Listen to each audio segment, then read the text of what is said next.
Saudara semuanya, kata Ibu Sri Mulyani bahwa di Indonesia sudah terjadi kelangkaan dolar. Jadi dolar sudah mulai mengalami krisis likuiditas di Indonesia, sudah mulai mengering di Indonesia. Dan pertanda bahaya di tahun 2023 akan terjadi krisis.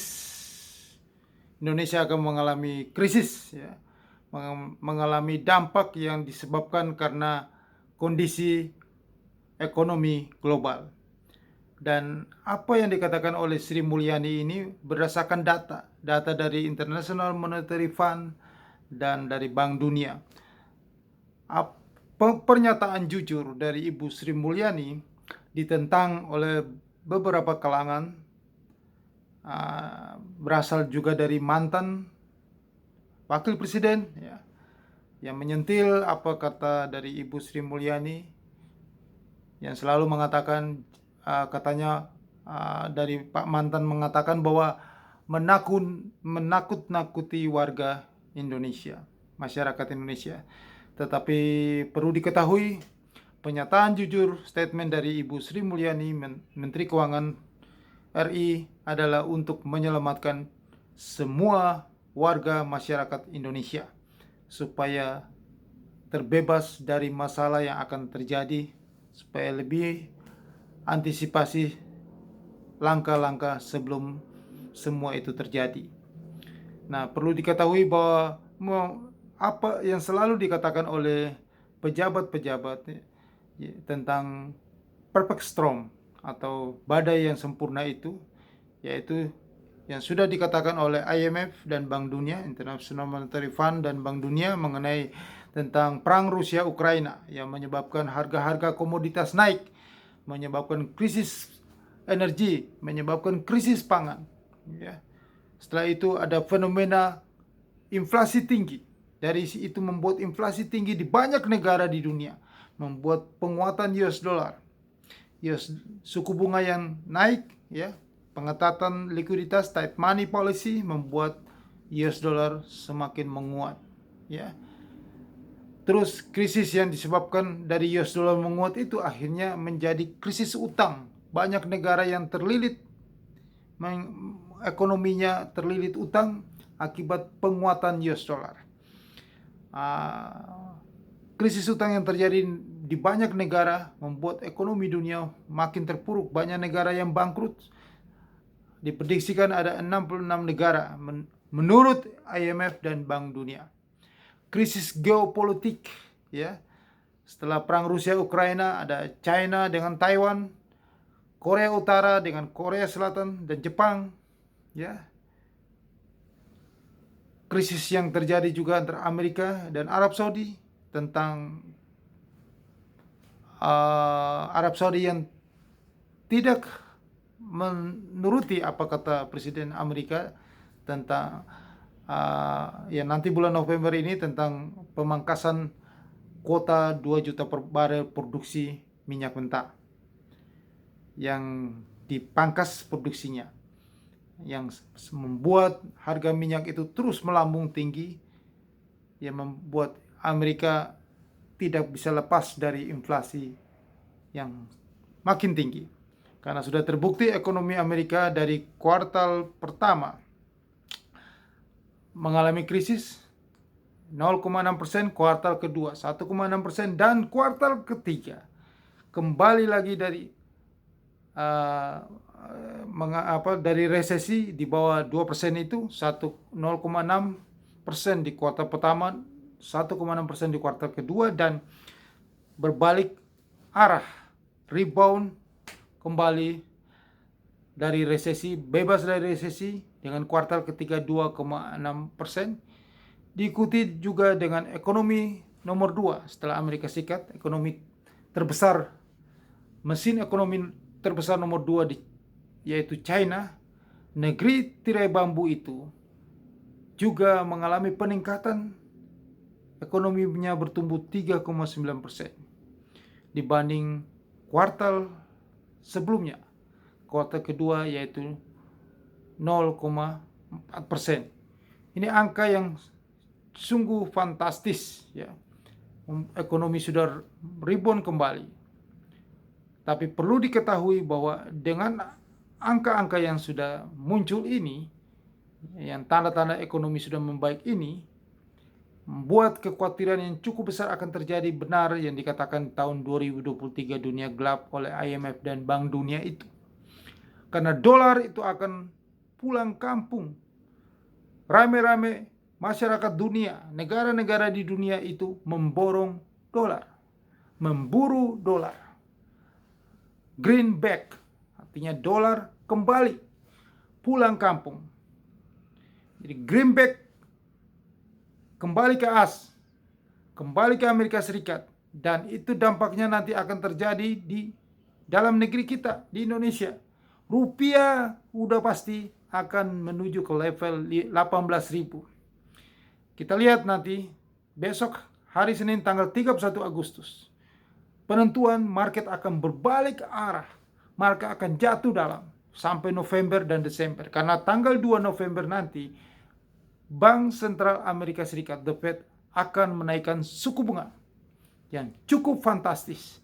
Karena meredam, membuat inflasi ini akan turun.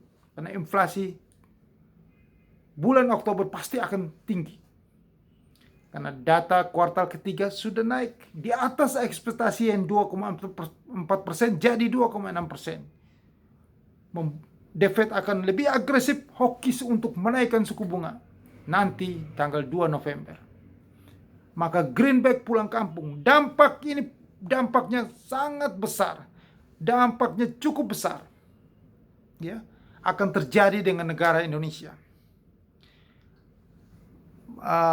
Profesor Noril Robini, ya, profesor ekonom yang jitu memprediksi krisis global tahun 2008, krisis subprime mortgage akan terjadi nanti di tahun 2008. Dia memprediksi lagi bahwa tahun 2023 akan terjadi dunia gelap. Ya, itu akan terjadi yang terparah sepanjang sejarah. Ya, sejarah belum pernah terjadi ya sejak tahun 1980-an. Lebih parah lagi dari tahun lebih parah lagi dari tahun 2008 dan nanti akan terjadi di 2023. Nah, saya sudah memprediksinya sejauh sebelum mereka itu memprediksi. Sebelum tanggal 7 Januari ada ekonom senior penulis buku bestseller Harry Dent yang meramalkan bahwa Wall Street akan anjlok di tahun 2022 ini sebesar 80-90%. Nah, saya di 4 Oktober 2021 di channel ini saya sudah mengatakan bahwa akan terjadi krisis, kejatuhan pasar keuangan dunia, kebangkrutan ekonomi dunia terbesar sepanjang sejarah. Dan itu akan terjadi nanti di tahun 2022, bukan 2023. Sekarang sudah 30 Oktober 2022. Dan kita lihat nanti tanggal 31 Oktober besok. Sesuatu itu bisa terjadi. Satu hari pun bisa terjadi hal yang luar biasa terjadi. Yang belum pernah dibayangkan oleh pikiran manusia. Itu bisa terjadi. Tidak ada yang tidak mungkin di dunia ini. Ya. Dan kalau itu tidak terjadi, bulan November akan terjadi yang cukup parah. Kehancuran besar akan terjadi. Pokoknya di tahun 2022 ini. Karena saya meramalkan bukan 2023 seperti mereka yang lain. Kalau semua orang di dunia sudah tahu 2023, maka mereka sudah mempersiapkan diri. Akan terjadi nanti di 2022 ini, antara bulan November dan Desember. Itu pasti terjadi kehancuran besar. Angka keramatnya itu tahun 2022, bukan 2023. Jadi Anda perlu hati-hati karena data pertumbuhan ekonomi Amerika dan China untuk kuartal 3 sudah keluar. Datanya positif dan kemungkinan besar akan terjadi yang namanya sejarah berulang kembali tahun 1980-an sampai tahun 1982 di Amerika Serikat terjadi double dip recession. Ya, resesi besar yang terjadi itu akan terulang kembali. Akan terulang kembali di tahun 2022 ini. Ya, Nah, apa dampaknya terhadap Indonesia? Yaitu rupiah akan jatuh dalam karena kita ketahanan kita terhadap dolar. Dolar itu pasti akan greenback ke Amerika Serikat karena kita punya kebijakan, ya. Walaupun mereka Bank Sentral Indonesia sudah melakukan intervensi, tetapi yang paling dasar di sini adalah kita kurang instrumen-instrumen untuk menjaga dolar itu keluar dari Indonesia, menjaga capital outflow itu. Yang pertama adalah banyak sekali eksportir itu yang memarkir dana ekspornya itu di luar negeri. Walaupun kebijakan dilakukan supaya, tetapi mereka tetap berpikir karena keuntungan dolar, keuntungan mereka diparkir di luar bank-bank di luar negeri adalah untuk mereka mendapatkan letter of creditnya dengan mudah, dipercaya. Sedangkan dibanding dengan LC yang di Indonesia, itulah yang membuat dolar itu sekarang ini tetap parkir di luar negeri. Yang kedua adalah kebijakan, fenomena, kondisi yang terjadi di Indonesia adalah kurangnya pinjaman dalam US dollar di dalam negeri ini.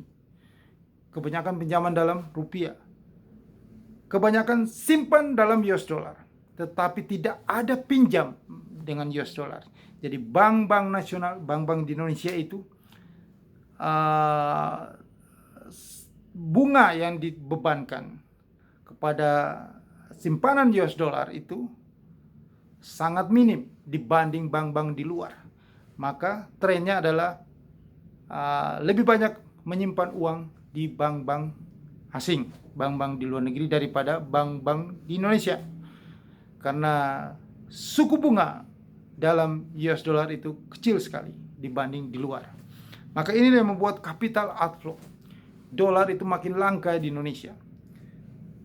Maka pemerintah Indonesia harus menggalakkan pinjaman dalam US dollar yang tinggi supaya bank itu, dana simpanan itu bisa lebih tinggi suku bunganya karena dia bisa mendapatkan keuntungan dari pinjaman dalam mata uang US dollar. Pinjaman kredit dalam mata uang US dollar. Kalau semakin banyak, maka simpanan dalam US dollar bunganya tinggi, maka membuat US dollar itu banyak di bank-bank di Indonesia. Itu yang membuat nilai tukar rupiah itu semakin kuat. Tetapi dengan kondisi seperti ini, maka nilai tukar rupiah itu makin melemah terus karena akan terjadi kelangkaan, akan terjadi kekeringan dolar di Indonesia. Nah, jadi apa yang sudah saya prediksikan dari tahun lalu bahwa rupiah akan 18.000 itu pasti 18.000 karena kondisi ini data ini yang disampaikan oleh Bank Indonesia, data-data ini, dan ini adalah fakta yang terjadi sekarang ini. Dan satu lagi bahwa kita sangat diuntungkan dengan kenaikan harga komoditas, ekspor komoditas yang tinggi. Itulah membuat cadangan devisa kita yang besar. Tetapi perlu diketahui, cadangan devisa kita tinggi dari ekspor itu akan berkurang nanti setelah resesi panjang itu akan terjadi, maka mereka akan mengurangi permintaan ekspor mereka, permintaan impor barang dari kita, maka ekspor kita berkurang, penerimaan negara dalam US dollar pun berkurang. Nah, salah satu cara yang solusi Anda adalah Anda harus cepat-cepat invest dalam US dollar, ya. Segera invest dana Anda dalam US dollar supaya Anda jangan terpuruk nilainya, ya, dari kemerosotan rupiah karena kondisi inflasi, ya, kondisi yang terjadi krisis pangan, geopolitik, sudah pasti inflasi tinggi akan terjadi di Indonesia. Dan satu lagi, Anda segera email saya sudah sediakan email di bawah ini. Salah satu cara yang terbaik untuk Anda bisa mengamankan aset Anda bisa mendapatkan cuan yang besar dalam kondisi seperti ini adalah Anda trading di futures market. Karena futures market adalah sarana lindung nilai, sarana trading, bagaimana Anda bisa mengakumulasi profit Anda di kondisi yang fleksibel market. Kondisi ekonomi membaik, Anda bisa dapatkan profit, dan kondisi ekonomi menurun, ada peluang profit untuk Anda. Justru di keadaan yang menurun ini lebih besar. Karena kita analogikan secara psikologis, naik itu bertahap, tetapi turunnya jatuh dalam, Anda bisa dapatkan profit yang besar di kondisi yang sekarang ini. Tetapi kalau kondisi itu berbalik arah naik, Anda pun bisa mendapatkan profit. Sangat fleksibel sekali dibanding Anda trading saham. Anda trading saham jika harga itu Anda hanya menunggu harga itu naik. Kalau harga itu lagi turun, kondisi ekonomi menurun, maka Anda tidak bisa mendapatkan apa-apa. Anda hanya menonton saja harga itu terjadi dan Anda berdoa untuk naik. Jika tidak naik-naik, ya Anda tidak cut loss. Itu yang akan terjadi. Jadi saya sarankan Anda supaya segera, secepatnya Anda trading dalam futures market. Karena peluang ini di tahun-tahun ini saat kondisi volatile, naik turunnya yang luar biasa di saat kondisi ini. Saya sudah sertakan email ini, segera di email. Dan Anda juga kalau sudah trading di futures trading, ada link broker yang saya sediakan di bawah ini, link broker Bapepti untuk Anda, untuk keamanan Anda. Jangan Anda trading di broker-broker yang tidak jelas, yang kagak jelas, yang di dunia antabrata Anda tidak tahu di mana. Nanti Anda akan kesulitan pada saat penarikan dana. Hati-hati di saat kondisi kekeringan likuiditas ini, banyak sekali akan terjadi penipuan, akan terjadi scam di mana-mana. Hindari semua hal-hal seperti itu, money game, skema ponzi, dan lain-lain. Karena Anda sendiri butuh, karena semua orang butuh likuiditas saat ini. Jadi scam itu akan terjadi di mana-mana. Oke, inilah yang bisa saya sampaikan kepada Anda semuanya, bahwa rupiah itu pasti melemah. Karena dolar itu langka. Ini yang sudah dikatakan oleh Ibu Sri Mulyani dan Bank Indonesia sendiri. Ini data dan fakta. Dan kita juga yang seperti saya sudah kasih tahu ke Anda, bahwa rahasianya adalah karena kebijakan kita. Karena instrumen-instrumen yang ada di Indonesia ini tidak bisa melayani permintaan pasar. Seperti suku bunga, pinjam, tabungan dalam US dollar itu sangat-sangat kecil. Maka US dollar itu terbang terus, capital outflow itu keluar luar negeri. Ini logikanya. Maka dolar makin langka, rupiah menuju 18.000. Itu udah pasti. Dan para eksportir juga cenderung untuk parkir duitnya di bank-bank di luar negeri. Karena tadi untuk mendapatkan LC yang mudah. Inilah fenomena-fenomena inilah yang membuat dolar akan makin langka ke depannya. Dan juga bayar cicilan hutang, membayar utang dalam US dollar juga, yang membuat dolar itu makin langka di Indonesia. Rupiah makin terpuruk karena kecenderungan pengusaha-pengusaha itu memborong dolar untuk membayar cicilan hutang mereka dan lain-lain. Jadi peluang terbesar di sini adalah dolar itu akan menuju 18.000, bahkan lebih dari angka 18.000 jika jebol 18.000. Peluang untuk Anda. Jangan sia-siakan informasi yang saya berikan ini kepada Anda, karena ini fakta, karena ini jugalah data dari Bank Indonesia dan Ibu Sri Mulyani sendiri yang mengatakan itu. Oke? Jangan lupa subscribe channel YouTube ini dan sebarkan kepada semua orang. Tekan loncengnya juga untuk notifikasinya. Sukses untuk Anda. Terima kasih.